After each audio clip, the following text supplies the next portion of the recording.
What's up everyone, how are you all? Today we are back with another blazing Naruto story.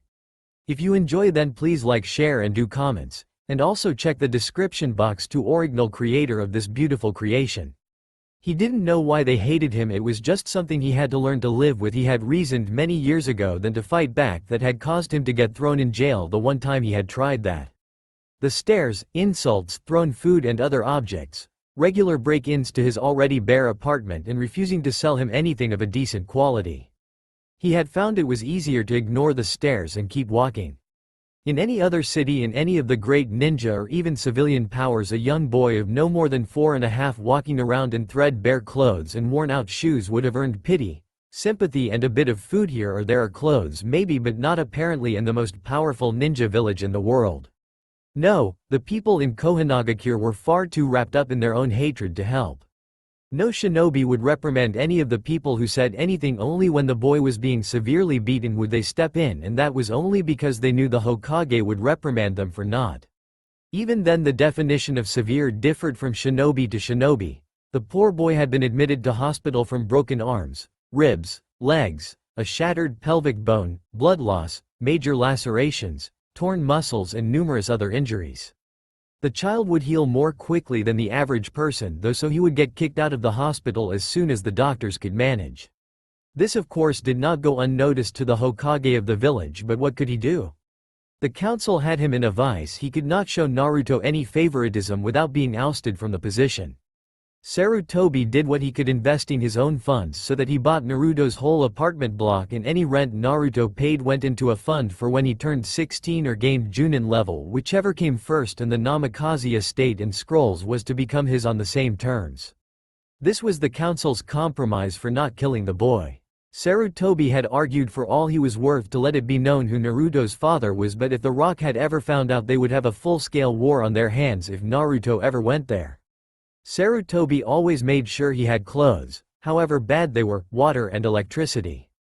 This was all the poor Hokage could do, and it made him very sad to what his village had shrunk to. He had once heard Naruto say that he wished to be Hokage one day, and he hoped with all his heart that the villagers could look beyond the fox they all saw and found one of the greatest ninja Konoha ever had. Today was the day of the Kyuubi festival, and said small boy was getting ready to go out. He wore a mask every year and would have a great time until someone realized who he was. Even then they would put him in hospital with such serious injuries that the doctors would have to keep him in overnight, and he would at least be given a proper meal. So in his mind it was a win-win situation. He shut the door behind him, which the lock the sealed Jiraiya had placed there. Only shinobi or Naruto could have opened the door. The Hokage could never find the shinobi that would let the blood-lusting civilians in. He walked through the streets with a fox mask on. Many who looked his way thought it was weird, thinking that this was a festival celebrating the Kyuubi's death, but thought nothing more of it. The small boy danced with clan airs and nobody seemed to mind. All they saw was a cute little kid with blonde hair dancing with their son, daughter. Some even let him share some of the food they had. That of course changed when he took off his mask to eat the food he was given. The shock on the look of parents' faces when they yanked their little darlings away from the evil child snatching back the food they had moments ago given him in good spirit. That look the young boy had learned years ago meant trouble, so he ran. Demon Scumb. Kyuubi reborn. You deserve to die. Die Scumb. The mob shouted as they chased him down an alley, brandishing fire and pitch like all mobs seem to. No one tried to stop them. They had not caused severe harm yet, so there was no need. Help! Naruto shouted, sounding young and terrified like he was. No one came to help him. No one would help the demon child. The mob kicked him and shouted, screaming obscenities at him and the sky. Cursing the beast that killed their hero yet killing his memory themselves. Some threw kunai that had been handed to them by a passing ninja, who happened to not notice what was going on. Soon the beating the child was getting was beyond that anyone could control except the Hokage, but no one had mentioned to him what was going on. The mob continued to beat the child to the point of death, in memory of a death. Not a single person noticed a small girl huddled in the corner of the alley crying. She had run after the boy when he had ran away from her father's look. He was good fun to be around, so she ignored her father's calls for her to come back and to stop dishonoring the clan and her mother's calls of worry. She watched as her small playmate was kicked and punched and screamed. She cried at her inability to help her orange-clad friend, her inability to help anyone or to be at least bit strong. She cried for his well-being, the first unbeknownst to her to ever do so. The crowd began to disperse. They knew if they killed the child they could no longer cause it pain, so they let it go. They figured as long it survived they could hurt it more later, make it suffer more for the 4th's death. They petered off down small streets away from the boy, who began to crawl away. He crawled away from people, from the small girl towards the gate of Kahona. The pain his body was experiencing was excruciating, but all he could think of was escape away from the evil of the place called the Leaf. The Leaf that he could only see as a tormentor, as something that hurt him. The evil had blotted out the kindness some had tried to give him, shielded his young face from the light of the sun, and as everyone knows, everyone needs sunlight. He crawled as fast as he could and soon he reached the gates. He didn't understand that there was no protection outside the Leaf for him, but he also didn't see the people coming down the road. The small got up on her small legs and went after him towards the gate. She didn't know why. It just made sense to her to see to if the other human being was okay. She couldn't help him, she didn't know enough about anything. That is what her father always told, so that is what she believed. She watched the small boy crawl away from home and she felt so sorry for someone whose home was a place. Shizune, did you remember to pack everything? Course, Tsunade-san. Forget all bills? Course, Tsunade-san. You're good. Course, Tsunade-san. Do you say anything else, Shizune? Course, Tsunade-san. MHMPH. Shizune? Yes? What is that? The legendary sucker and her assistant were walking away from the last town they had been in and running away from all the bills that were chasing from the town before. They were walking past Kahona's gates, not going in it, held too many memories for Tsunade. The lane they were walking down was sandy and wasn't meant for civilians. A small boy was crawling down the side of the road. Tsunade and Shizune looked at the crawling figure in disgust and surprise. The boy couldn't even be 5, they reasoned, and he was beaten to the edge of survival and has crawling away from Kahona. Oh, Tsunade thought, oh, Sarutobi, how could you have let this happen? As she looked at Shizune, who was obviously distressed. Shizune, you know I said I would never perform medical jutsu again? Yes, my lady. That is another promise I am breaking today, she said as she ran over to the child carrying her bag of medical supplies that she was supposed to have gotten rid of. Her shocked assistant stood still in shock. The boy was covered in blood, covered in it. Head to foot the boy was bleeding and Tsunade, without even blinking, was there, her hands glowing green, healing him. Shizune. Tsunade's words broke her out of her thought as she too ran over to help. The kid's wounds were severe and needed them both to work on him. Soon they were finished and looking at him. With the blood cleaned from his face, he looked just like a certain someone they used to know. He's like Minato-san reborn, Shizune whispered, not wanting to wake the boy who was taking some well-earned rest. Tsunade blinked, tears forming on the edge of her eyes. Yes, he does, doesn't he? Shizune, there is no way we can leave him here. Some passing robber is going to come and cause him the same damage that those idiots in Kahona did. Leaving him here would be an insult to Minato-kun's memory. What are you suggesting? Nothing, I'm saying he's coming with us. Shizune nodded. It was the best thing to do in this situation. Shizune picked him up and put him over her shoulder, carefully making sure not to wake him as they headed down the dusty sand-covered track to who knows where. They certainly didn't.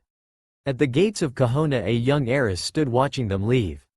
She couldn't leave. Her father would rather have her assassinated than have her bloodline fall into the hands of others. She turned to leave to go home to the wealth, power, and beating she knew she would receive. The road was short to her compound and she assured herself as soon as she was able she would get out of her. Naruto woke to the smiling face of the slug. Sanin came into view. He jumped automatically away from the person standing over him. He had no clue who she was, so he was scared of her. He had no trust in her until he did know about her and knew that she wouldn't hurt him, but even then he could never be sure. Shush, Tsunade said, looking at him worriedly. What's wrong? Naruto thought for a second, trying to pinpoint what exactly was wrong. You are going to hurt me, he said finally. Why do you think that? Tsunade was hurt by that statement and shocked that the child jumped to the conclusion so suddenly. You had that look on your face that people wear when they are going to hurt me. Tsunade was dumbstruck. That look, she had smiled at him. The only place he had seen a smile before was when someone was getting pleasure out of hurting him. A child who lived like that was not a child but a veteran of pain and suffering. No child should ever have to suffer that much. I'm not going to hurt you. My name is Tsunade. I am one of the legendary Sannin. She hoped that he might have heard of the Sannin and calmed down a little. You perv, Naruto shouted, crawling further away from. If anyone would be bothered to measure it, he was now the furthest away from her he could be and still be in the room. She looked at him with those eyes of she had that demanded an answer to the unspoken question that was floating around just over her head. The legendary Sannin are a group of perverts. Look at that bloke in your squad, he dances around and peeks into bathhouses. So he has met Jiraiya, Tsunade thought, smiling at his description of him. You know of Jiraiya then, she said. We are not all like that, believe me. Last time I caught him peeking I beat him to within an inch of his life. He still has the scars if I recall correctly. HMPH, was the only answer she got to that. Tsunade smiled, he was more like his parents than he knew.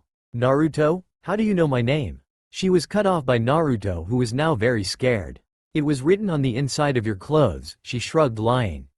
She knew of course because Minato and Kushina had told them what they were planning to call him, and at 4.5 she assumed he couldn't read. The lie seemed safe. HMPH, he really did seem to like that expression. There was a knock at the door and Shizune came in carrying a plate of food.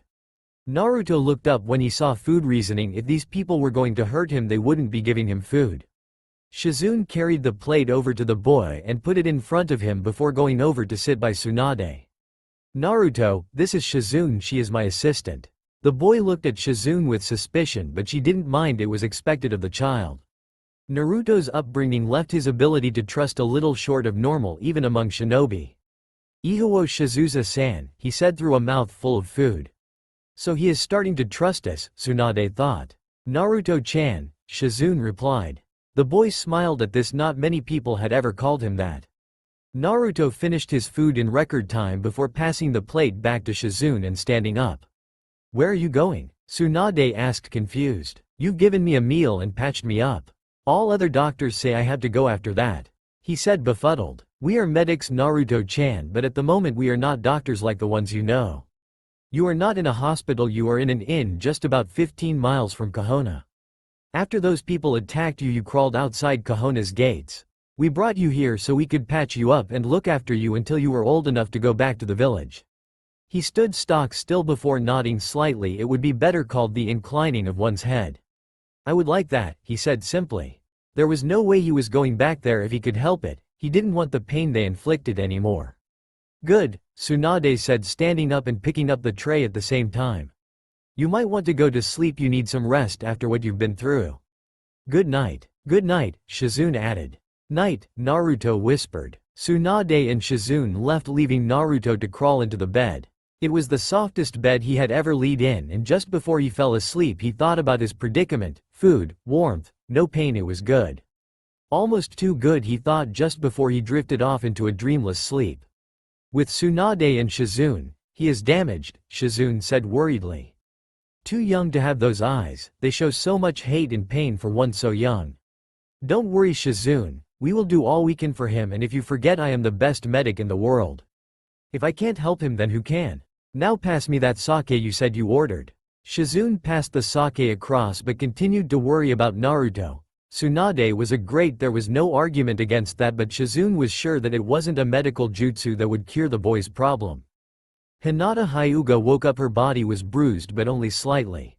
Her father wasn't going to leave any marks, was he? She laughed a little thinking about it. The Hyuga clan, the most powerful in many eyes but the least loving and compassionate. She wondered what would happen if a Hyuga ever showed love, would they internally combust or something?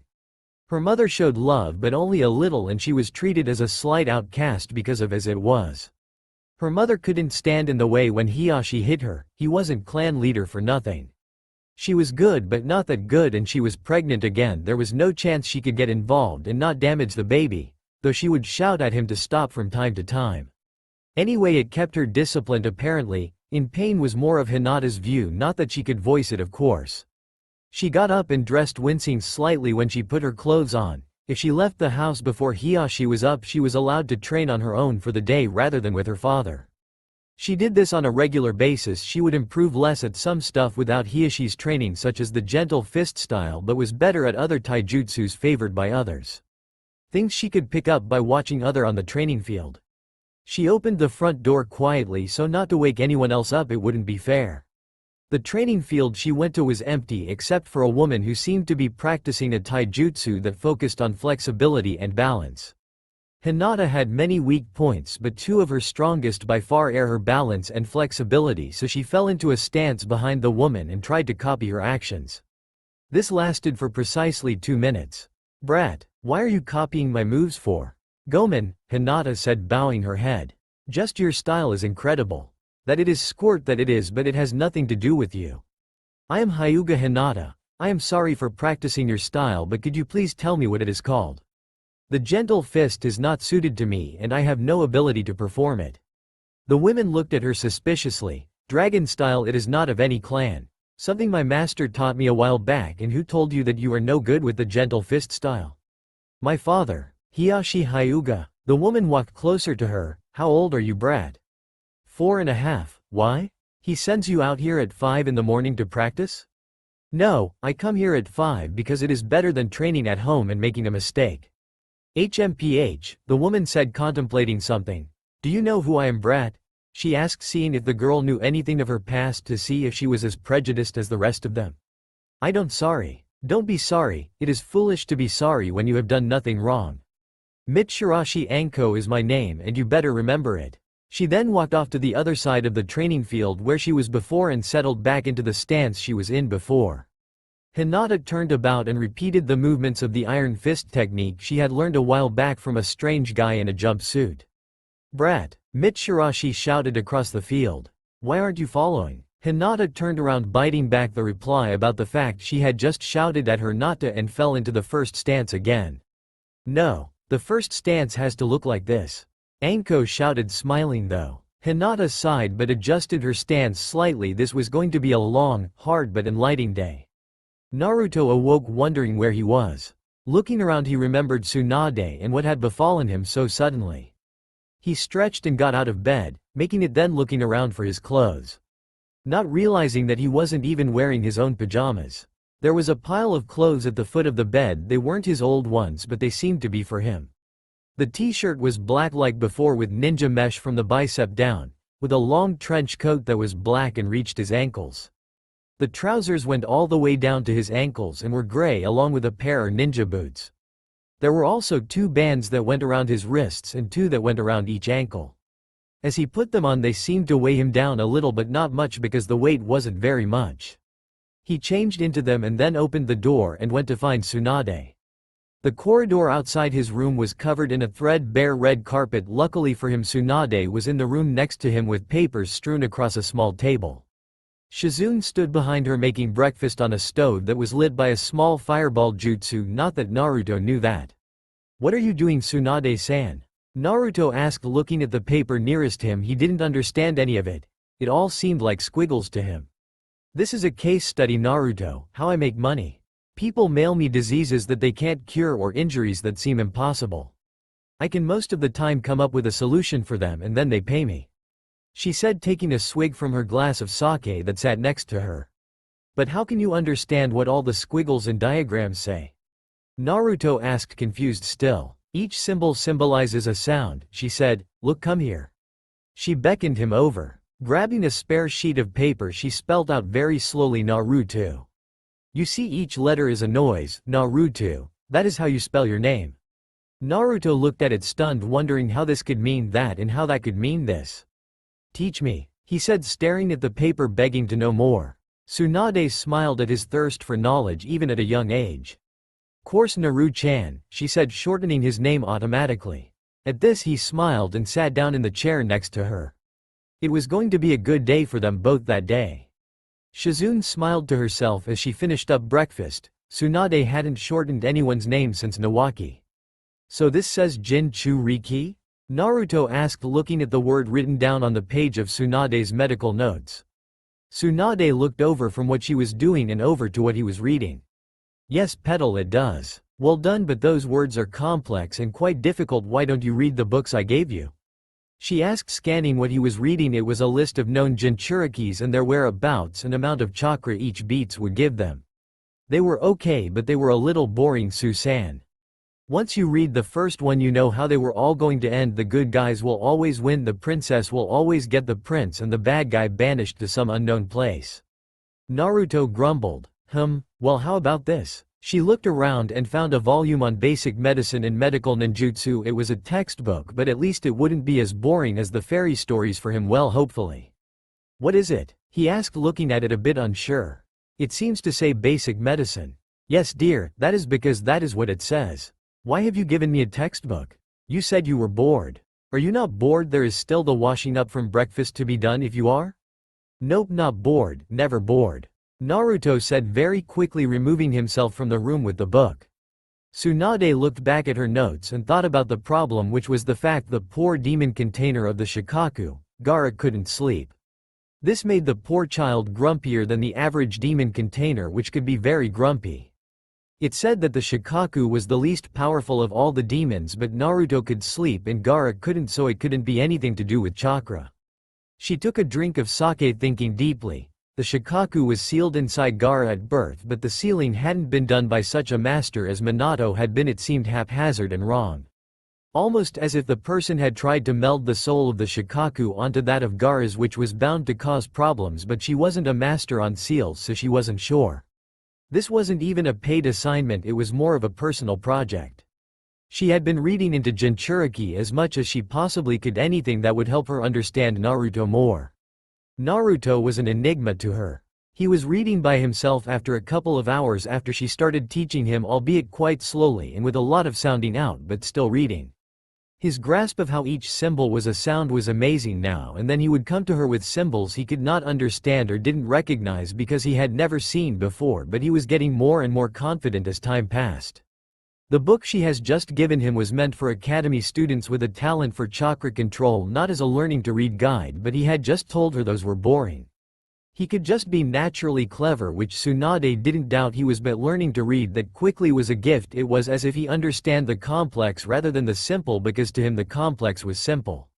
He would take a while on the basic medical jutsu, but if she explained to him the theory of the jutsu to heal broken arms, he would get it scarily quickly. She wondered how she was going to train him to any brilliant standard. She was a medical specialist and he had too much chakra for a career in medicine to be a realistic option, so he needed some kind of ninjutsu training from someone who knew his father's techniques. The only person she could think of was Jiraiya, but she didn't want him around the boy any more than humanly possible at the moment. She didn't need him thinking that the Sannin was a special group of legendary perverts again, well, at least not all of them. Jiraiya seemed to pride himself in the fact he was a super pervert. Tsunade-san. Shizun's words brought Tsunade out of her thoughts and back into the real world.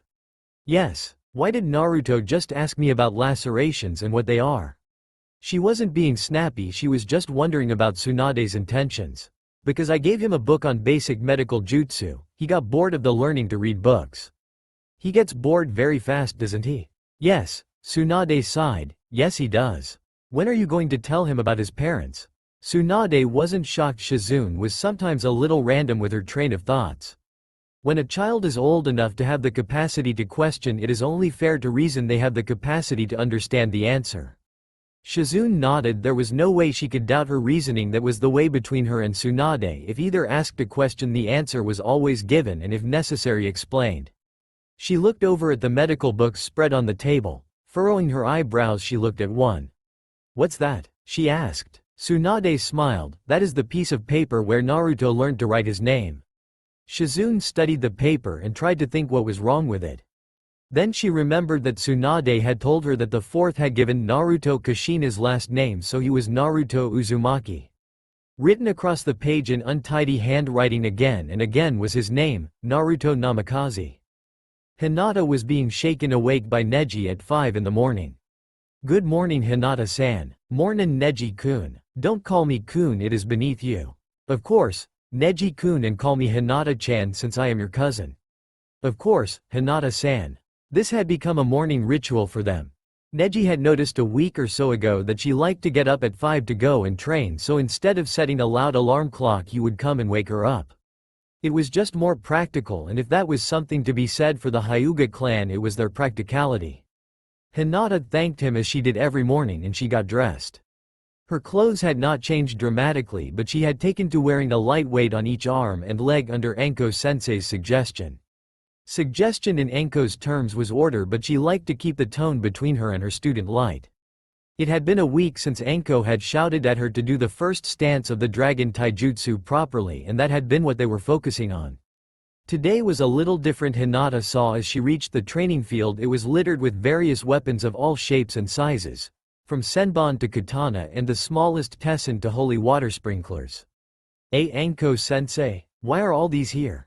The young girl gestured to all the weapons on the ground.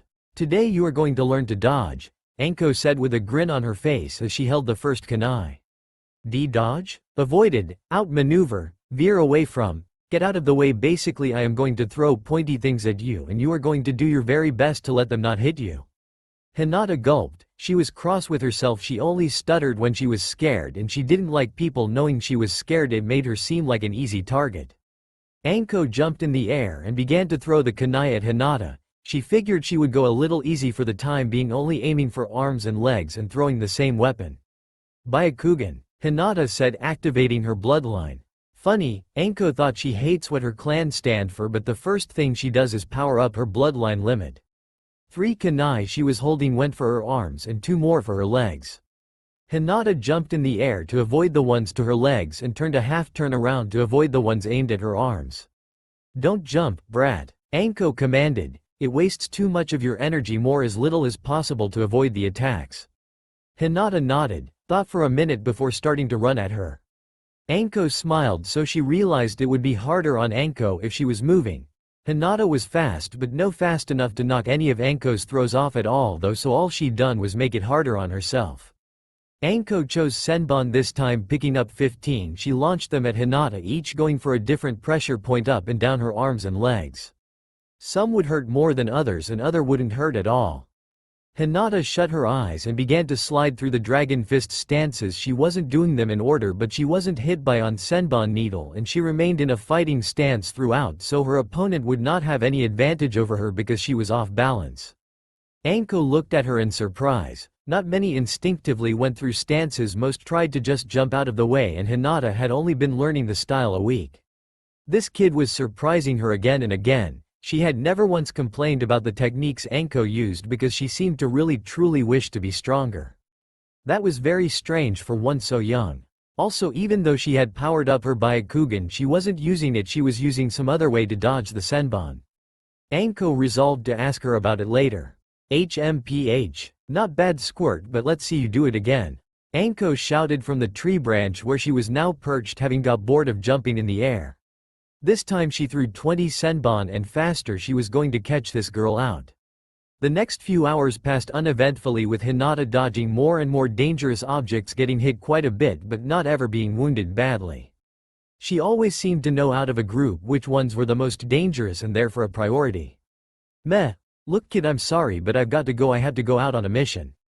Anko didn't mention she always seemed to get the most dangerous missions with the least well-equipped squids. There was no need to worry the kid any more than necessary.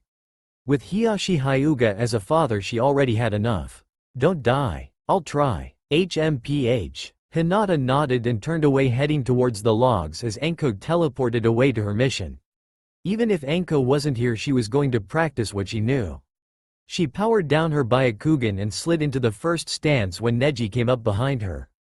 Hinata-san. Hinata jumped about 5 foot in the air. She hadn't even heard him come up behind her. Well, she reasoned, this was Neji. He was truly brilliant sometimes. Hi, it's urgent. You must come with me. He ran off in the direction of the Hyuga compound. Hinata ran after him as fast as her legs would carry her. Nay, Neji, what's wrong? She shouted as she chased after him. He was of course faster than her. He stopped suddenly and turned around to see her face. She almost crashed into him, she was going so fast. It's your mother, Hinata. She has gone into labor. Hinata slumped on the floor outside her mother's room. She had been barred from entering by the midwives. They said she would just be in the way. Even though she protested, she was told in no uncertain terms that if she annoyed them any further she would be locked in her room until further notice. So she sat outside the room on the floor with her knees pressed to her chest. The floor in the Hyuga compound was wooden, so the floor was quite hard. The only good point in Hinata's view was that Hiyashi wasn't allowed in either. She didn't know if she wanted a brother or sister. Another person who would have to learn to watch everything they said or did. A younger sister would probably be best. They would argue less than if it was a boy, at least that is what Hinata thought. She tried to block out the sound coming from behind the door. She focused all her attention on a pattern that ran through the wooden flooring. The screams of her mother, it sounded like she was in so much pain, almost as if something was being torn from her body.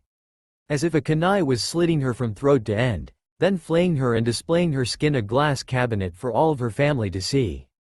It was horrible, to be honest, and not something any person would want a 4.5 girl to hear, but they were shinobi, and shinobi lived in a world where 4.5-year-olds would imagine flaying. Hiyashi sat in a chair a few meters away, sitting in an uncomfortable-looking chair, sitting with his head in his hands. Hinata had never seen her father look so worried about another person before.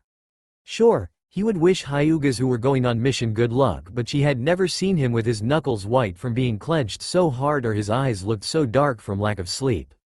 Maybe he truly did love her, Hinata thought, looking at him.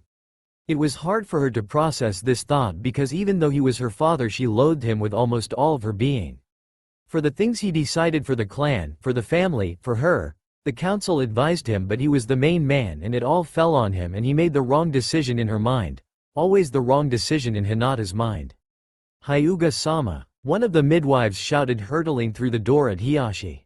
She composed herself slightly as she skidded to a halt in front of the anxious clan head. She adjusted her skirt and fixed her glasses that looked like they were going to fall at the end of her nose. You're needed in there, she said, pointing at the door containing his wife. If this was the best midwives Hiyashi could get, Hinata thought damningly, then it is a wonder I am alive. Hiyashi nodded, trying to relax his hands so he didn't look like a worried husband. Liar, Hinata thought, looking at his change in posture.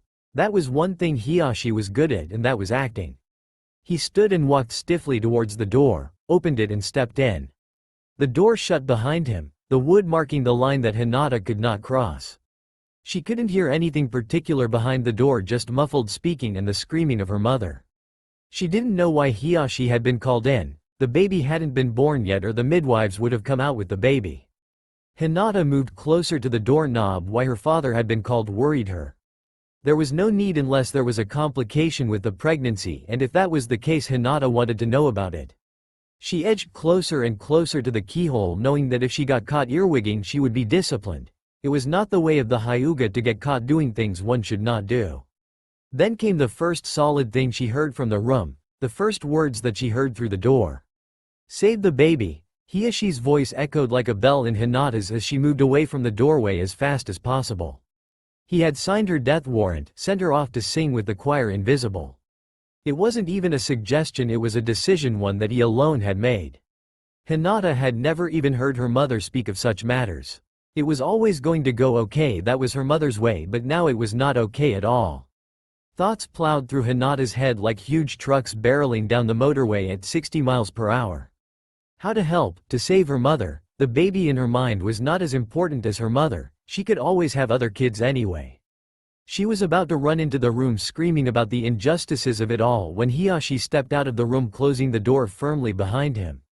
He looked at his daughter with a cold look of one going through great pain but wanted to keep up a cool facade. He spun on his heel and headed into the rabbit warren that was the Hyuga compound. Hinata didn't notice how as soon as he turned his back to her he was silently sobbing, or how his voice had given out on him halfway through telling the midwives to save the baby. She didn't want to notice these things. These things made her unmoving, unemotional, unfeeling father, human. She didn't want to accept that Hiyashi felt the same way too about her mother, that unconditional love. That would make them connected in some way, and she didn't want to be connected at all. So she didn't notice, mention or speak of that day ever again in front of her father, because it would make her father human again. She didn't notice she was crying, her tears staining the wooden floor, or that she was shaking uncontrollably, or that she was starting to get up. She stumbled almost blind to the world towards the door, her hand gripping the cold doorknob even though Hiyashi had just been touching it. She opened the door and stepped over the line, disobeying her father and therefore the clan. Hinata almost screamed at the sight of her mother. Her energetic, caring, lively mother reduced to this. Her hair was lax and thin, her head was turned towards but it was so pale she looked like a ghost. Her stomach was huge and looked bloated. There was blood coming from somewhere Hinata did not know where from, but it was starting to congeal on the sheets. Her mother's hands gripped the bed sheets she was laying on as hard she possibly could. The midwives didn't make a move to evict Hinata from the room. They all seemed to be doing the best they could for her mother. Hinata, her mother's voice was weak as she called Hinata over. Don't hate her, Hinata. She didn't kill me, it was my decision to go through with this, not hers. She didn't choose to be born. One of her mother's hands reached out and held her as close to her as possible. Her name will be Hanabi. Love her, protect her from the world, help her, don't hate her, Hinata. Her mother paused, she was barely getting the words out. Hai-chan. Hinata's cries became louder. Her mother only used her pet name for her when either of them were really upset. You've done so well, you will be such a great shinobi. You will change the world, my daughter, set it on fire. Live life how you want to, not how others think you should. Hai-chan, and love the world you live in. Her mother paused, struggling with the last few words. Protect your precious people. Olive juice, my daughter, olive juice. Hinata's voice was soft and small, barely audible through her tears. Olive juice, mama, olive juice. Her mother grasped her small hand in her and gave one last squeeze of her hand before the light began to leave her eyes. No, mama, no. Don't go, don't leave me. Don't leave. Hinata's cries fell on deaf ears. There was nothing anyone could do for her mother now, nothing anybody in this world could have done. One of the midwives came up behind her with a small bundle wrapped up in cloth, tapping the crying girl gently to get her attention. Hinata, she said, holding out the bundle out to her, this is your sister, Hanabi. Hinata looked at her if she was crazy, pushing past her and out through the door. Her tear-stained face telling the world she was upset. She heard people shout after her, but she kept running. She knew that her mother had told her to look after Hanabi, and she would once she had mourned her mother. She ran to her room and slammed the door behind her, kicking the lock across so no one could get in. She was a Hyuga and she was going to cry, and she was going to cry alone because she was a Hyuga and Hyugas cry alone. Naruto woke up sitting straight up in bed. They had found a rented house in some unknown village in the land of waves. Today was his 6th birthday and he was very excited. He had never experienced a birthday party until last year, and Tsunade had made it such a party to try and make up for the things Kahona had done to him. There had been cake, music, presents, everything he wanted. He was with his family as he now thought of them, his Ka-san and Ne-san. They had made his life happy. Last year he had received a new shuriken and kunai set from Shizune and a weight suite from Tsunade. It was a stylish weight suite as well. It could be worn underneath his clothes. It was only 500 pounds, but too much weight on young bones can lengthen them. He didn't know what to expect this year, maybe another weight suite that would be quite good. He didn't need more shuriken or kunai, he had taken very good care of the ones he had got from Shizune. He treasured things he received from his family. It may have been because he had never got a birthday present before, or any type of present before for a matter of fact. He pulled on his weight suite and clothes before heading towards the door. His clothing hadn't really changed in the last couple of years. His t-shirt was still black, but his trench coat had gained huge collars and a hood. His hair had grown longer also, so now that it reached his shoulders he hadn't done it in conscious attempt to mimic his father. It just seemed more natural to him to have his hair longer. His eyes were still a piercing blue, which was a constant worry for Tsunade, who thought someone would recognize him by them, but she had knew that it would not be fair for him to change the color. He stepped out of the door to his room and headed to the kitchen, slumping down in of the chairs. Morn, Ka-san. Good morning, did you sleep well? Not at all, it took me forever to get off to sleep because I was excited. Tsunade smiled at this. Present have to wait until after breakfast and normal lessons, remember? Tsunade said, trying not to seem harsh, but that was just the way it worked. It was so Naruto didn't concentrate in his normal, non-shinobi, lessons because he was bugging to use his open presence. Naruto nodded, smiling at Shizune Nisan as she entered. Tsunade dumped a bowl of cereal in front of him and he began to eat it dutifully. Even though he didn't really like cereal, and if he had it his way he would have had ramen for breakfast, lunch and dinner, but Tsunade had put a stop to that and tried to give him a balanced diet. Ramen was only for special occasions. Finishing up his cereal, he got up, picking up the bowl and putting it in the sink. "Nissan?" he asked, looking over to where Shizune was leaning against the worktop waiting for him to finish eating. "Yuha, can we do something interesting today?" Shizune looked at him puzzled. He usually was very enthusiastic about schoolwork. "What do you mean by interesting?" She wasn't hurt, just curious. "Like, Kahona history or something." "We never do any Kahona history, though we have covered all other ninja villages. It would be nice to know about the place even if I don't live there anymore." Shizune winced. She hadn't taught him Kahona's history for a particular reason. Kahona's history would contain the Kyuubi, and even though Naruto had now come to terms with the fact he was the jailer and not the fox, it was not something they liked to bring up often. Kahona's history, sure, we could cover some of that if you want after literacy and numeracy.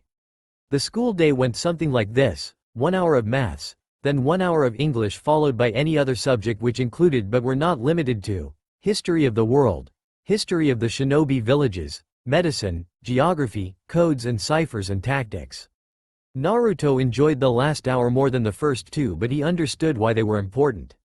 Naruto nodded satisfied, but that didn't stop him adding something else. "Could we possibly touch upon the Hokages as well?" Tsunade was very shocked by this. So shocked in fact that she was frozen with her spoon she was using to eat her cereal with was frozen between the bowl and her mouth. She had got herself some breakfast while they were talking. Tsunade wasn't usually shocked by anything, so this was a rare event, but Naruto hadn't even made it clear that he even knew the name of the leader of Kohanagakure or ever wished to. It was Shizune who spoke. "Yeah, Naru-chan, I'm sure we could. The first and second Hokages were very important in the creation of the village." She tried to seem confident and that his request hadn't shaken her. "What about the others?" Naruto pressed. "The other Hokages? Yeah. The third was called Sarutobi and the fourth was nicknamed the Yellow Flash because he could move so fast." Shizune hadn't told Naruto Minato's last name because he had never asked about his birth parents, so Tsunade had assumed that Naruto didn't want to know. Though they may have to sit him down quite soon and go through it all with him. "Who's the Hokage now, the Yellow Flash?" Naruto asked, looking confused. He remembered he had a vague memory of someone called the Hokage being very old. "No, Sarutobi is Hokage again now." "Why?" Tsunade was eating again now but looked wistful and remorseful when she answered instead of Shizune. "He died, Naru-chan. He died young, far too young. Now quick, hurry off to your lessons. The sooner you get started, the sooner you can finish, the sooner you can open your presents." Naruto smiled blindingly. All thought of Hokages gone for the minute as he ran out of the room and into the living room where lessons were always held. Shizune looked at Tsunade, who was looking upset. "We did all we could for Minato," she said quietly, looking at Naruto who was now waiting for her.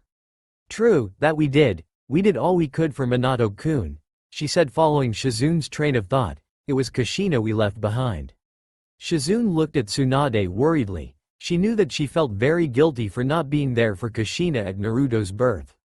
"Don't worry about me," Tsunade said, waving Shizune away. "Go help Naruto with his lessons, he needs you."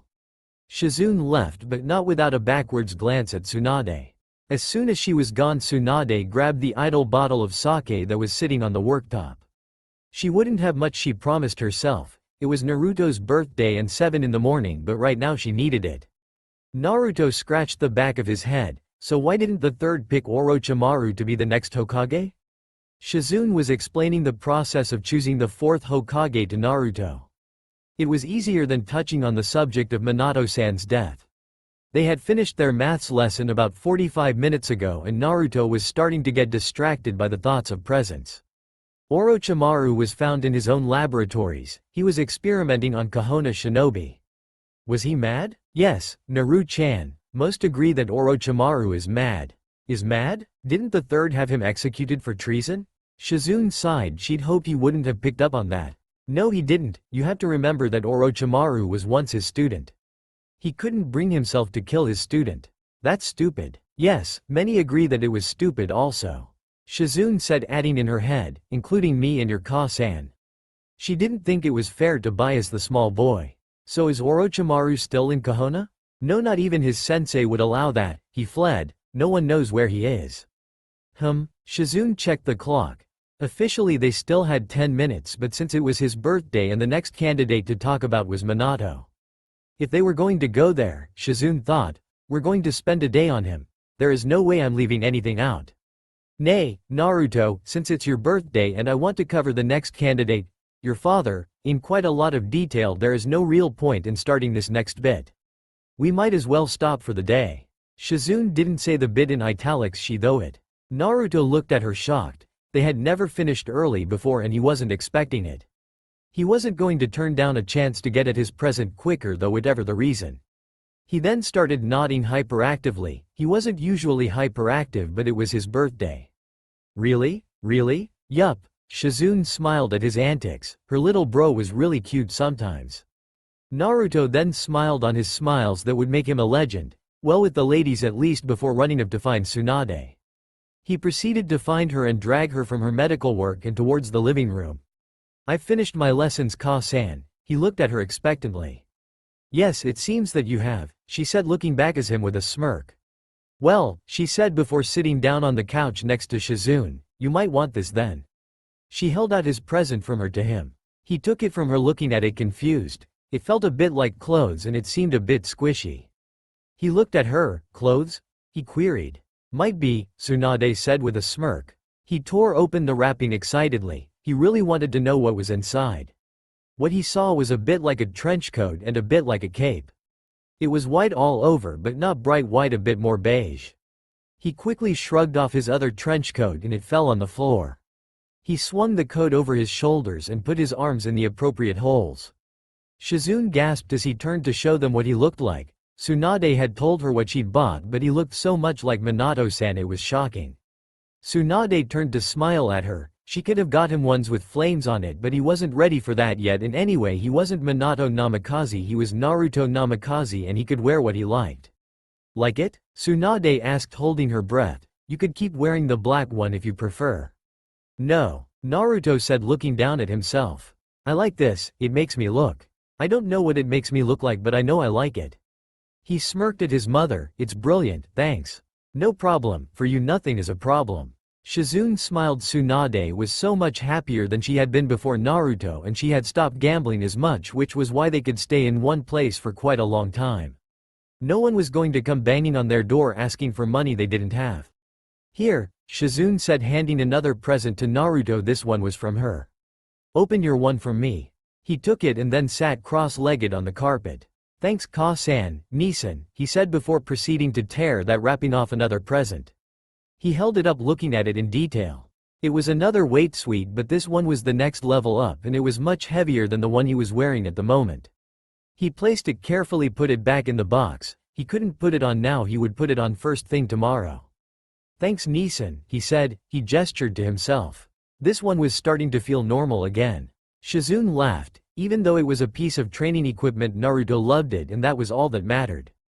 Tsunade was laughing too. It is so nice to have a family, she thought looking at Naruto. You know what it is time for now, don't you Naruto? Tsunade asked as she stood up. Shizune stooped up too and so did Naruto. Yep, he said smirking slightly as he did, but he opened his mouth and shouted as loud as he could, ramen time. Hinata woke up in a cold morning in the middle of winter. The fire in her room was already lit by a branch member whose name she did not know. She tried to learn the names of the branch members just as much as she did the main house, but there were a lot more of them. Neji had stopped waking her up about a year ago. She wasn't sure why, but she assumed it was something about the fact that his father had been executed for something he didn't do. He had become cold after that. Hinata remembered. She had tried to cheer him up but it didn't help that it was her father that should have been executed. She dressed quickly, pulling on her clothes. Her weights had got heavier. She would go up a class when she could walk and move normally with her weights on. She didn't wear a weight suite though she didn't even know they existed. Anko had never mentioned them to her. Her jacket was a dark purple, and was usually left unzipped. Her t-shirt was black, a bit baggy but not hugely and long-sleeved. She found it comfortable. She wore black cargo pants with a purple strip down the side, that fell to about her knees. Ninja mesh bridged the gap between her ankles and the cargo pants. She walked along the corridor towards Hanabi's room she had warmed to her little sister over the past year. There was no way that Hiyashi was going to look after properly and would leave it to the branch family. Hinata tried her best to be there for her sister so that she didn't feel alone in her life, but Hinata had to go to school, train, And now that her mother was dead, the cooking for her and Hanabi, Hiyashi employed a cook for himself but not for the girls. She tucked her in at night and woke her up in the morning and got her dressed and ready for the day. Her sister was only 2 and wasn't supposed to train or leave the compound by herself, so Hanabi would spend the day in her room with a branch member and some colored bricks. She stepped into her sister's room. The walls were covered in pictures Hanabi had done. If anyone on the council saw them, they would have to be taken down, but none of them ever bothered with Hanabi, at least not for the time being. "Hanabi," Hinata said softly, stroking her sister's shoulder. "You need to wake up now, Poppet." Mumum. Hanabi's answer made no sense to anyone, but Hinata got the meaning when her sister lifted her arms in the air. Course, Hinata smiled at her and picked her up and carried her on her hip towards the kitchen. She popped 2 pieces of bread into the toaster for her and one that she would mush up when it popped for Hanabi, but first things first, Hinata placed Hanabi in her high chair and began mushing up into a bowl a banana. She grabbed a spoon from an open drawer of cutlery, closing it with her hip. Someone could have banged into it if they weren't careful. She carefully put Hanabi's bib on and put the spin in the banana. "Look, Hanabi. Here's an aeroplane. Zanum mm, Zanum mm." She mimicked an aeroplane flying back and forth until landing in Hanabi's open mouth. "Nom, nom, nom," Hinata said, miming chewing. "There's a good girl." Hinata smiled. She enjoyed doing this, but she couldn't be there for Hanabi as much as she liked.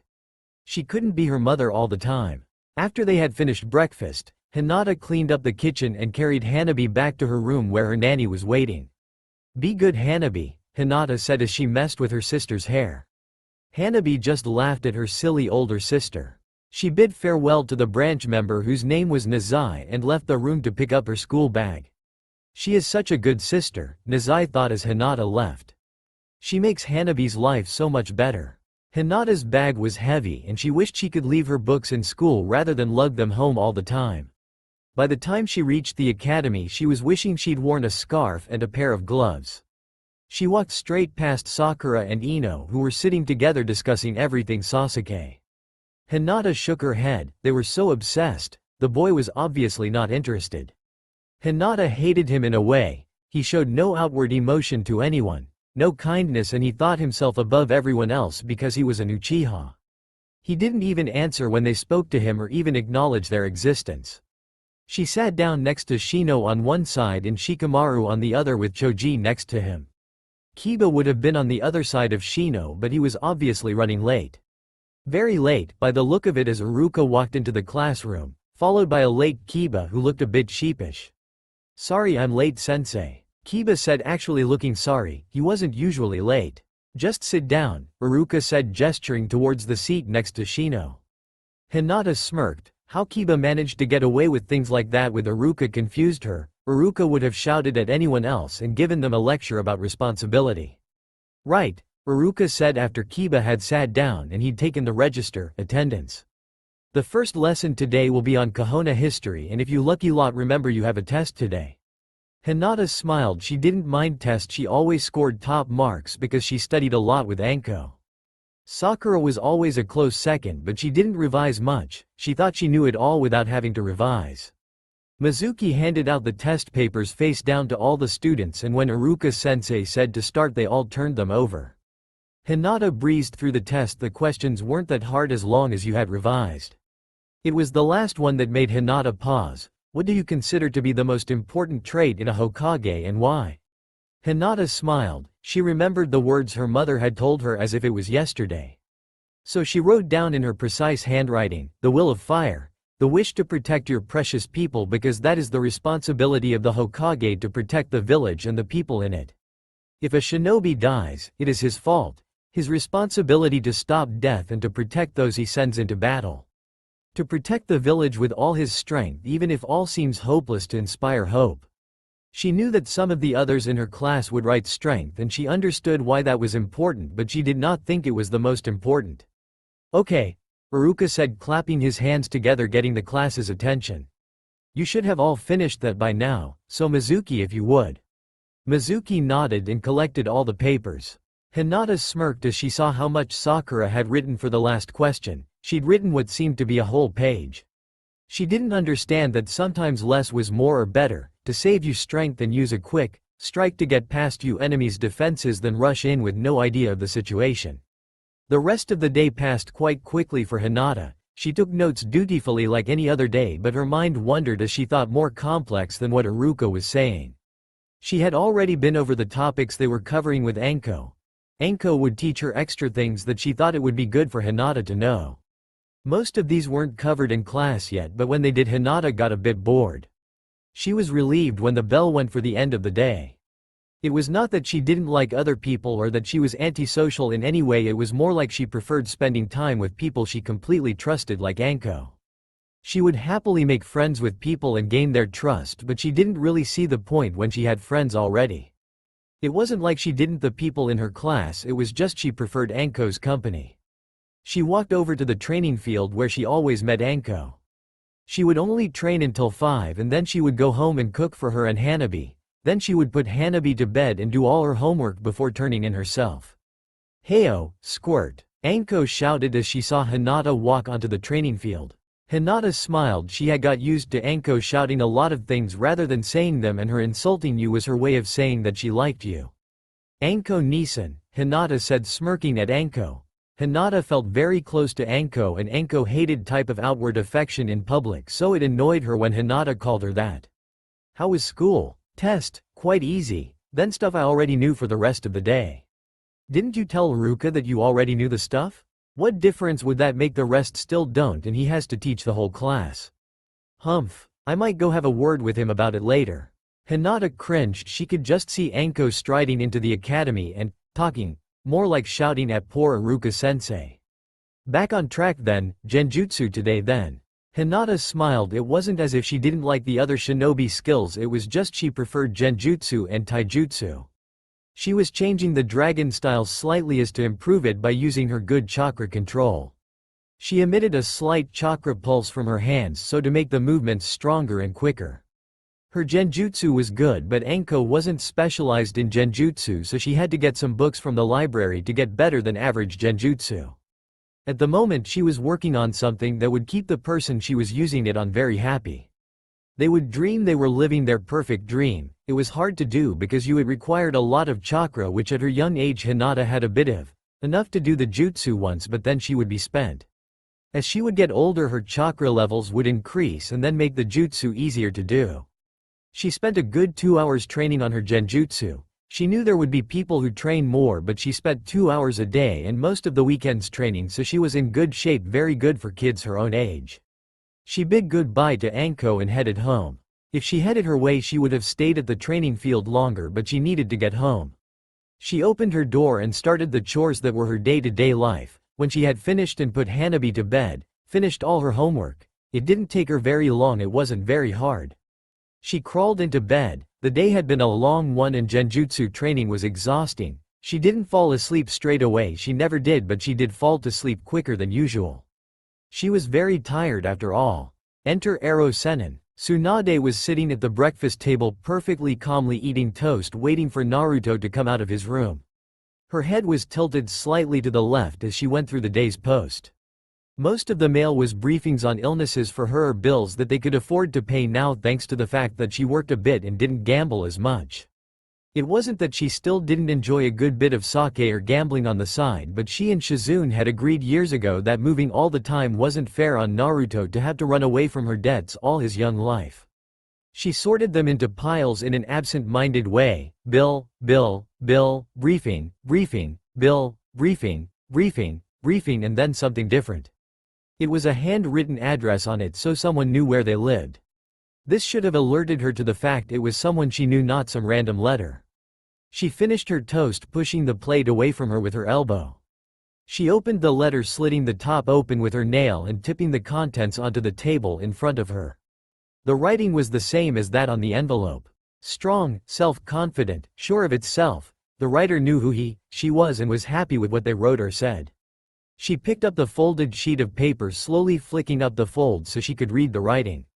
The letter went something like this. Dear Tsunade-chan. Her eyebrows furrowed at this. This person knew her?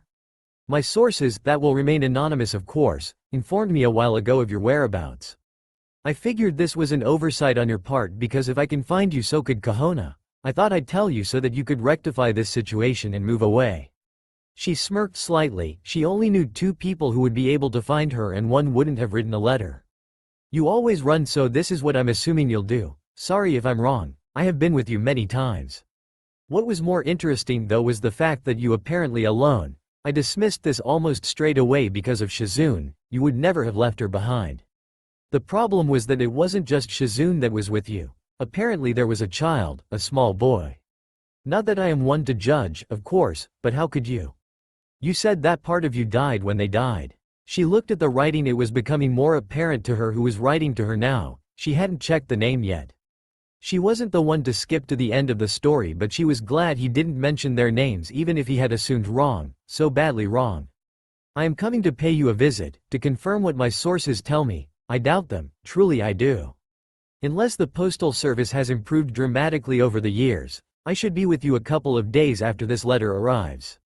I apologize in advance for invading your house, but hell, do I really care? No, not really, but I thought you might appreciate the thought. Yours for, well, as long as you live. Jiraiya." Underneath the written name was his signature that of course didn't stop Tsunade staring at it in horror.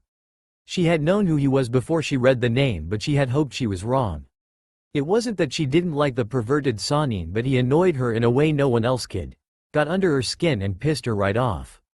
The fact he'd assumed that Naruto was her biological son didn't bother her much at all. In her mind he was her son. Biological had nothing to do with it. He had a right to think badly about her for it though. She was the one who'd walked away from him at Kahona's gate with Shizune, saying she couldn't deal with any of the other Sannin right now, or anyone who wasn't Shizune for that matter. Maybe it was time to let Naruto meet his godfather. Even if he hadn't done much for him when Naruto lived in Kahona, maybe he could do something now. What surprised her more was the seriousness of his tone. Jiraiya was only serious when something really big was happening. Maybe it was, maybe this was big. The fact he'd been able to find her was big, definitely. The apartment was listed under the Shizune's name.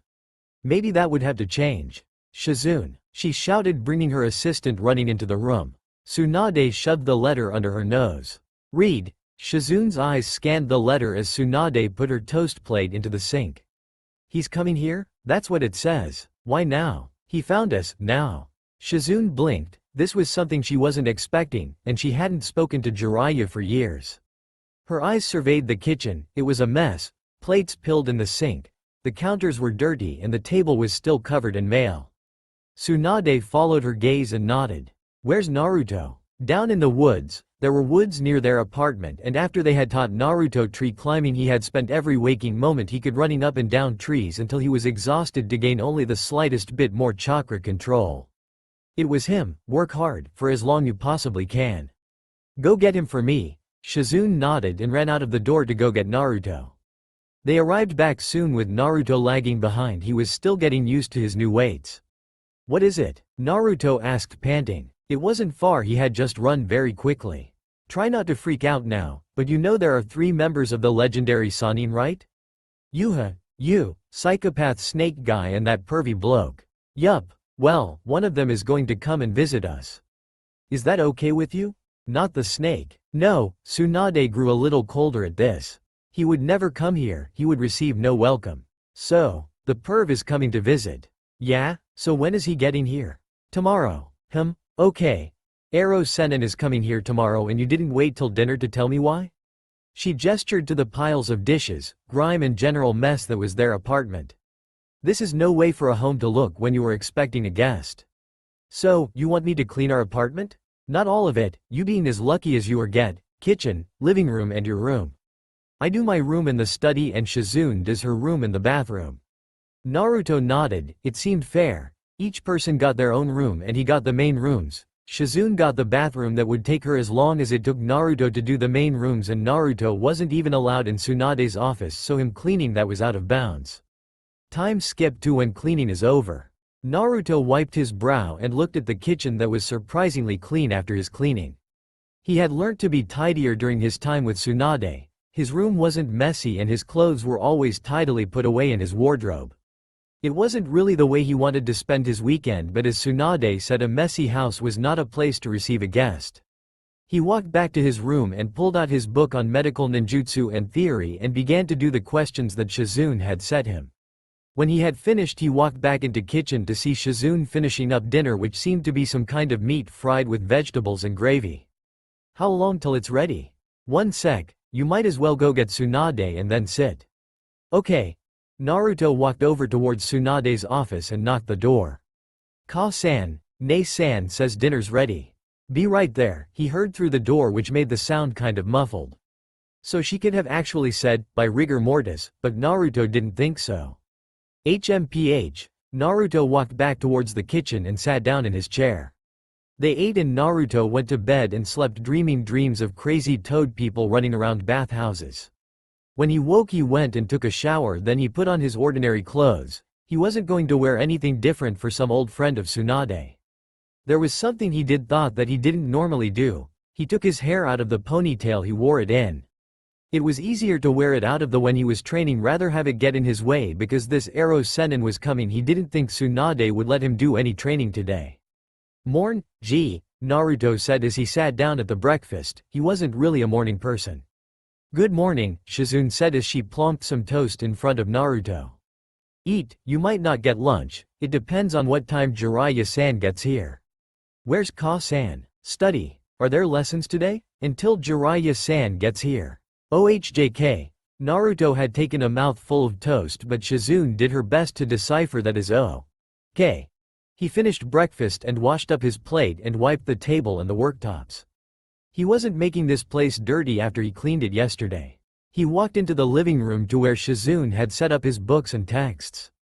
Right, comprehension today, Naruto groaned. He hated comprehension, it was just boring in his view. He spent an hour completing comprehension exercises on a story about a shinobi who was outcast by his village and was brought up by a passer-by who found him. It was when he finished his most hated task in the history of the world. The person who could have stopped the comprehension decided he was going to turn up after he had finished. Where was the good sense in that? The door burst open to reveal a ridiculously dressed person doing a stupid dance. Jiraiya was doing his stupid dance about him being a super pervert. Ne-san, why is there a crazy in our house? Naruto whispered, staring at him as if he had landed in a spaceship from Mars. This is Jiraiya, Shizune whispered. Jiraiya? Naruto was aghast. He had an image in his head of a cool dude who was composed and calculated, looking into the heart of the situation before rushing right in. He had long forgotten the perv that he had met at the hot springs before.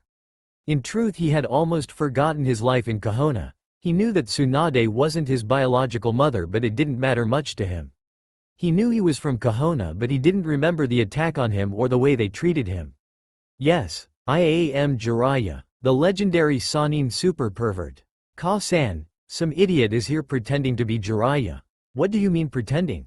I am the legendary Jiraiya, don't you remember who I am? I've met you before? Yes. No. Yes. Nope, never seen you before. You have. Haven't. Haven't. Got you. I obviously haven't then if you don't even remember it. This was when Tsunade entered the room to see Naruto crouched on the back of the sofa looking as if he would have killed Jiraiya if you could get away with it scot-free, just to rid the pervert from the world. Naruto. Yes, Ka-san? What did I say about sitting on the back of the sofa? Not to. Right. Humph. Naruto jumped off the back of the sofa and landed in front of Jiraiya looking disgruntled from being moved from his spot on the back of the sofa. Welcome, Jiraiya. Tsunade. No honorifics were used when they were speaking, still showed the void that existed between them. Shizune, why don't you take Naruto out to the forest for some training? I think that Jiraiya and I need to talk. Shizune nodded and headed for the door as Naruto rushed back into his room for the bobble he hadn't put in his hair this morning. I didn't think you were going to make me train with a guest here, he grumbled as he walked back into the room in the process of tying his hair back. Tsunade smiled. I wondered why you hadn't put your hair up this morning. Remember Naru-kun, a weak shinobi is a dead shinobi, I know, he sighed. I guess I'll see you later then, Ero Sennin. He shouted as he bolted towards the front door. He didn't want to get caught by one of the Sannin angry. Shizune stepped back so the door wouldn't hit her and grimaced slightly. Later, Jiraiya-san. As she walked out the door after Naruto. Jiraiya? Tsunade started, trying to work out how to begin the explanation. He's Tsunade, Naruto, you called him, is he really Minato's son? He is the only person I know called Naruto and he's almost his spitting image for God's sake. Tsunade nodded soberly, he is. Does Sarutobi-sensei know? Naruto wrote him a letter as soon as he could write explaining the situation and why he was now living with me. You see, Sarutobi never classified me as a missing nin, so Naruto at the moment is under extreme secure training and protection in the eyes of Konoha. Only Sarutobi knows, I believe, but the villagers celebrated for a week about his death, did they not? That they did. You could have told me, Tsunade. I could have helped over the years? Helped who? Me or Naruto? Both. You never helped me before Jiraiya, and when Naruto was in Konoha, what did you do to help his situation?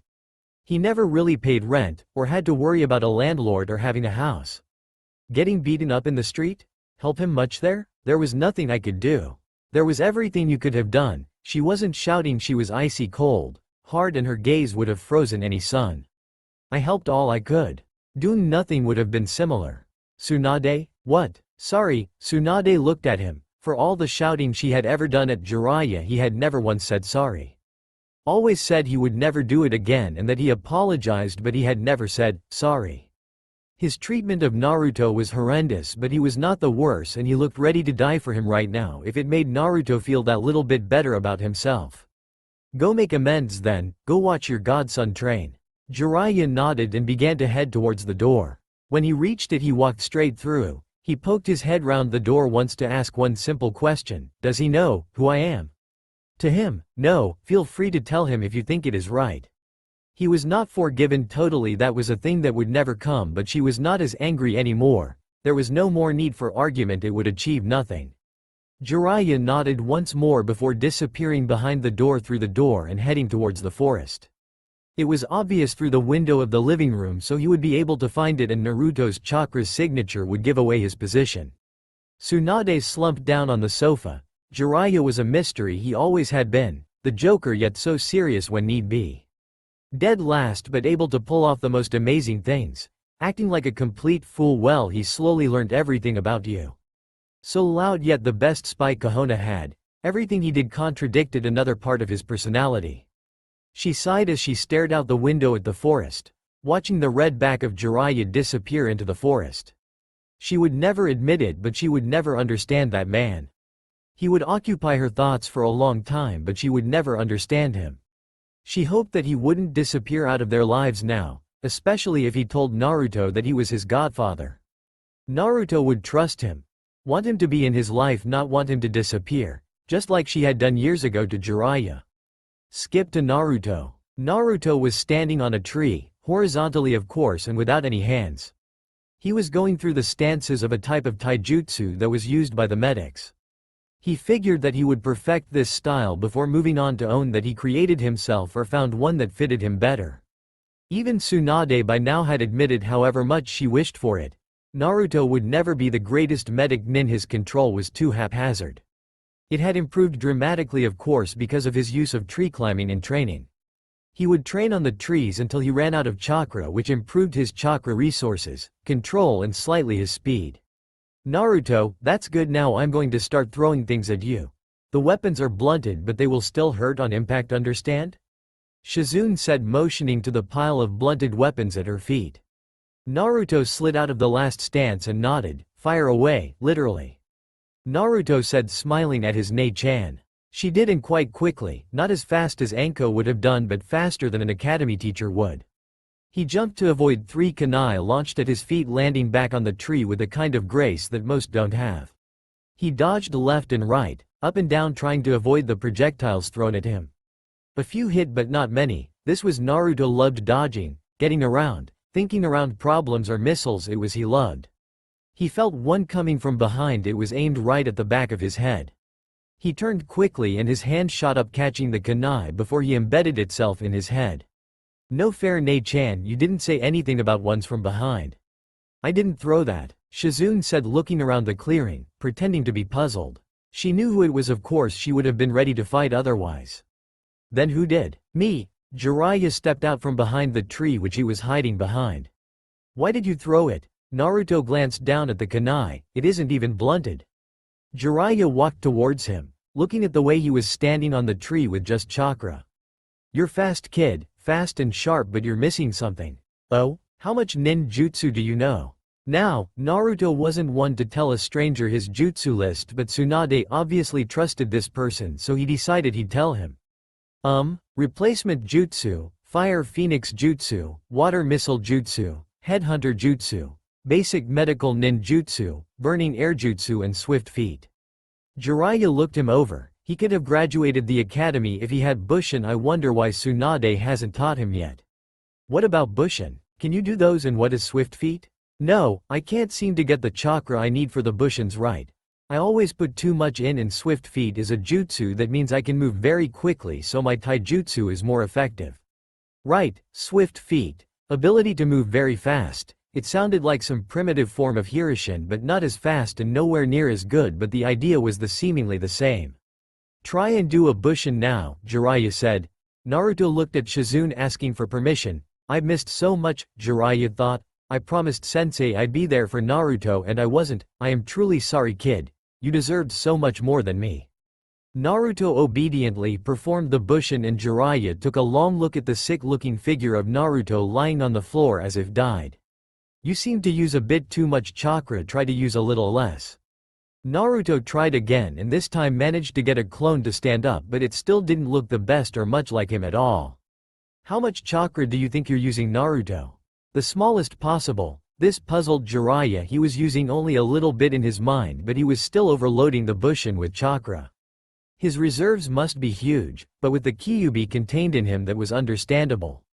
Jiraiya couldn't think of a way to diminish his chakra supply so that he could control it enough to use Bushin without using chakra limiters, and even then the Kyuubi chakra might burn them off. But if he had too much chakra for normal Bushin, what about Kage Bushin? They took the same precision but just more chakra, and even though it was a Junin level technique, this 6-year-old seemed to have the chakra reserves to pull it off. Naruto, this may seem like an absurd idea, but try it for me before you turn it down. Try to make the clone substantial, like a living human body. How do I do that? Put a bit more chakra than you just did into it, but not a lot, and try to think of it rather than an image that you are creating another human being who is identical to you, like you are splitting yourself in two and the hand sign changes a little, you make a cross rather than just chakra storage. I'll try. Naruto concentrated, and he concentrated hard. He wanted to do it right. He wanted this stranger to be impressed that he could do this. He didn't know why, but anyone who really tried to help him he felt the need to impress, to show them that he could live up to their expectations of him. There was a slight puff, and next to Naruto standing there was a clone of him. Almost a complete clone, except for the fact the clone looked a little shorter and weaker, but much better than the ordinary Bushin already. Now punch it. Naruto looked at him, confusion showing in his eyes, but he did and it disappeared. He looked at his hand, marveling that it didn't go straight through the clone as if it was an image. See, that was a Kage Bushin, a shadow clone. It can attack and take attacks for you. It is also a good learning tool. When you destroy it you gain all of its memories. So, say if I wanted to learn a jutsu really quickly, I could create a load of these and have them all learn it, and then I wouldn't have to? That would work up to a point, but you only get their memories, not their muscle memory. You could improve your chakra control greatly, but jutsu improvement would stop at a point quite soon after the basics. Jiraiya said. So how do I make more of them? If I'm going to use them to improve chakra control, I'm going to need more than one. You know, I said to think of it like you were splitting your body in half. Think of it more like you are splitting yourself into 10, 20, 50 segments instead. Right. Naruto made the cross seal and imagined standing next to him, not 10 or 50, a whole army of the things. Each one standing in a different place in the clearing, on the ground, on branches above him, on the tree trunk next to him. Puff, puff, puff, puff. There were a huge amount of puffs going on as Naruto looked around, astonished at the number he had managed to create. Most of them were of reasonable good quality, to none looked as bad as his original Bushin anyway. I did it, he muttered quietly to himself. I pulled it off. Well done, kid, Jiraiya said, standing there also a little shocked that he could create so many so quickly. You got this down quicker than I've seen anyone do it. Really? Yup. Wow, I'm amazing. Naruto gave his trademark grin that lit up his whole face. You are, but don't let it get to your head. Someone whose name I'm not going to mention once told me that 1,000 times nothing is still nothing. Be careful about when you use clones. They're an amazing asset, yes, but they have half chakra each time of the original. Okay, so, Brill just watch when to use them because they get weaker the more I create? Yeah, that is basically it. You need to keep practicing this, the best can do it without hand signs. Naruto stared down at his hands. No hand signs, he whispered. Don't worry Jiraiya-san, there is no way I won't be able to do it without hand signs by the next time you visit. The last part was said louder and it did not go unnoticed to Shizune that he hadn't called Jiraiya Aro Senin. Good lad, I'll leave you here to practice, I need to go into to do some research. Research? What kind? Can I come? No Naruto, I apologize you can't come, my associates are very temperamental and they know nothing about you. You could be a spy sent to kill them. I'm 6. I've seen it done by younger children. He wasn't lying, he was being completely truthful, he didn't lie whenever he could help it. Naruto looked at him with his mouth hanging open. He knew the world could be cruel, but to use young children as assassins was a new low he had never heard of before. I'll see you at dinner, Shizune said quietly, filling the silence. Jiraiya nodded before jumping into a tree and heading towards the town. He wasn't going to a brothel, he was going to find the person who told him those things about Tsunade. All those assumptions they had made of her, all because of what one person said. One piece of information had spiraled out of control and led to Jiraiya almost hating his former teammate. He could never truly hate her, but at that moment he almost did. For lying to him, all those years ago, for saying that she couldn't deal with him or anyone other than Shizune. Those words had torn him apart, almost, and had made him leave Kahona. He knew when he tracked down this person they would have a job any longer. It wasn't really them he was angry at himself for believing it.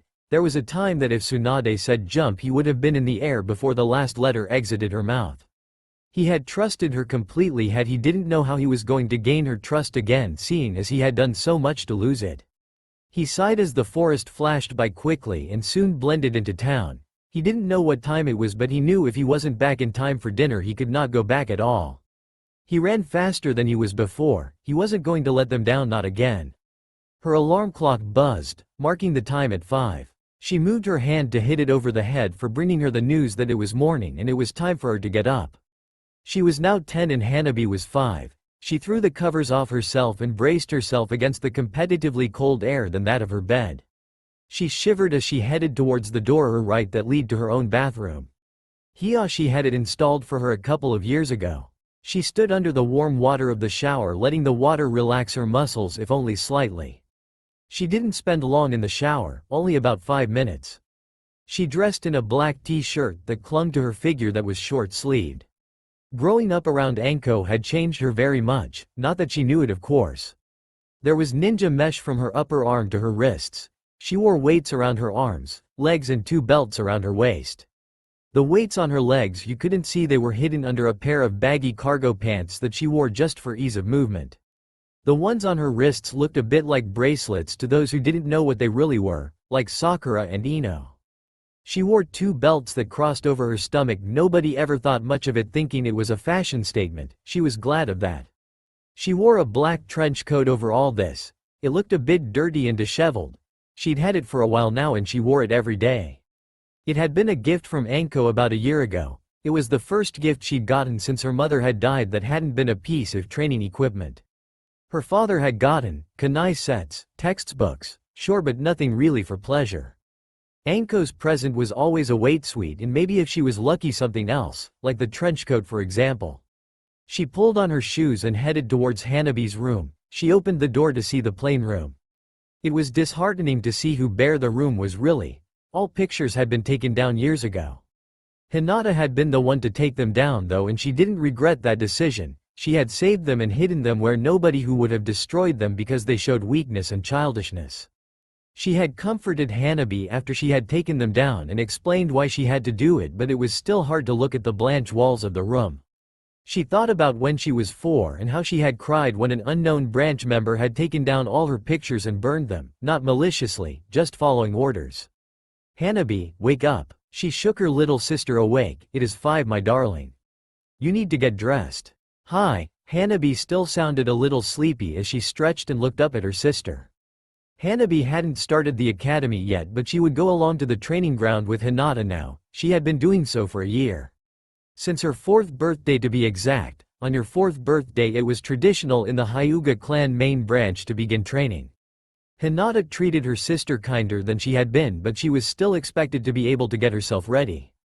"I'll see you there, Hana."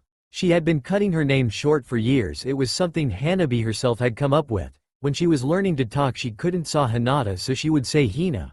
So from that time on Hinata had been Hina in Hanabi's eyes and Hanabi Hana in Hinata's.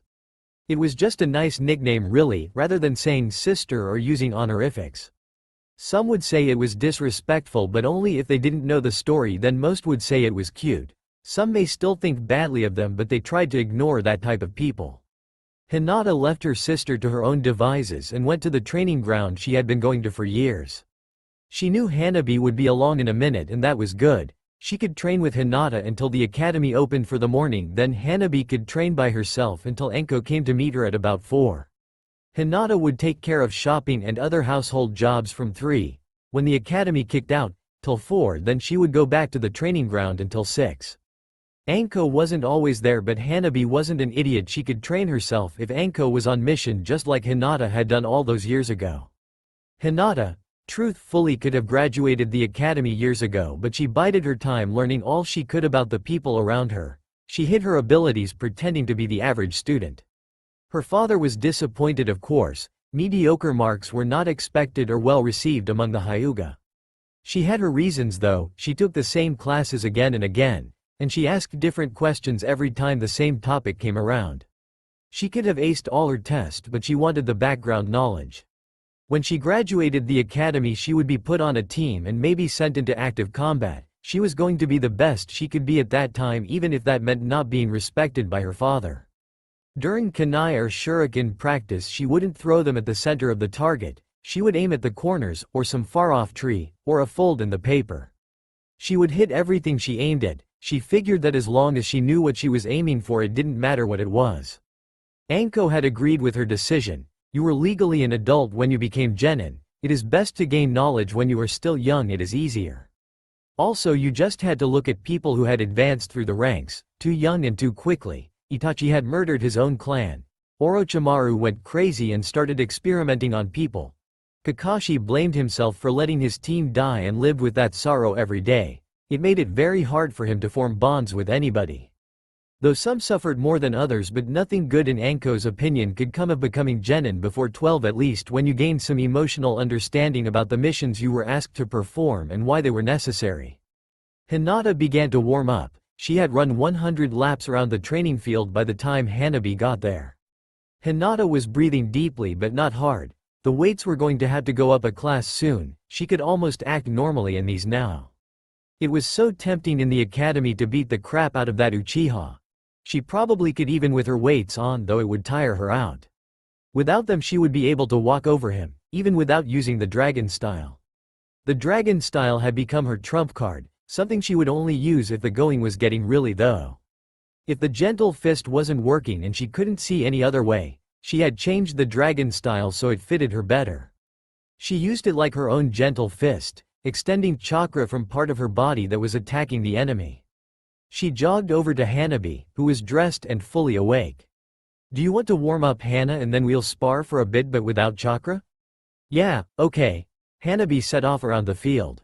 Hinata smiled as she remembered the last time they had spared with chakra before school. That was the first and only time Hinata had fallen asleep in school. They had worked really hard and most of the others' chakra points had been sealed for the day. They now left that kind of sparring until after school, when they could collapse in bed as soon as they had finished. Hinata began shifting the stances of the dragon style faster than many people could see. She seemed to be flashing. She was so used to the stances by now that she didn't think anymore. She just did the actions, unthinking, like breathing. Done. Hinata turned to regard her sister. She wasn't breathing hard or deeply, but she had run just as far and as fast as Hinata. I'm going to start her on weight soon, Hinata thought. She is no longer getting tired so quickly. Okay, let's get going then. They both settled into their own stances. Hanabi in the gentle fist stance, it was better suited to her than the dragon style, and the moves came to her naturally like a proper style should. Hinata was also fighting in the gentle fist style. She did her very best to improve this style to the standard of the dragon style. She would always beat Hanabi at this point using either style, but she knew as Hanabi got older and better at the gentle fist style she would resort more and more to her other style. It was her trump card, but she didn't want to be dependent on it and would spar using the gentle fist. When she sparred with Anko, she would use the dragon style or she would have got her ass kicked from here to Timbuktu. They sparred for a good hour before Hinata left Hanabi to train and went back to the house to get some food. She grabbed herself a slice of toast and her bag before heading out the door towards the academy for another day of learning and pretending. She didn't worry about Hanabi being in the training field alone. She had never noticed it when she was young, but Hiyashi always sent out a branch member to make sure they were all right. So he worried about them, so what? He could have come and made sure they were all right if he was that worried, though she knew that if he had done that she would have resented even more than she did already. She turned up the road that leads to the academy to see Ino and Sakura racing each other. She smirked at them for a moment before sprinting off towards the academy. They would never know she had won that race, but she would. She knew that she a good shinobi, her precious people knew, Anko plus Hanabi, she was a good ninja and that was all that mattered to her. She dumped her bag on the desk that was right at the back. She liked it in that corner. She had friends, of course, Shikamaru, Choji, Kiba and Shino, but in that corner it could feel to her as if she was in her own little world.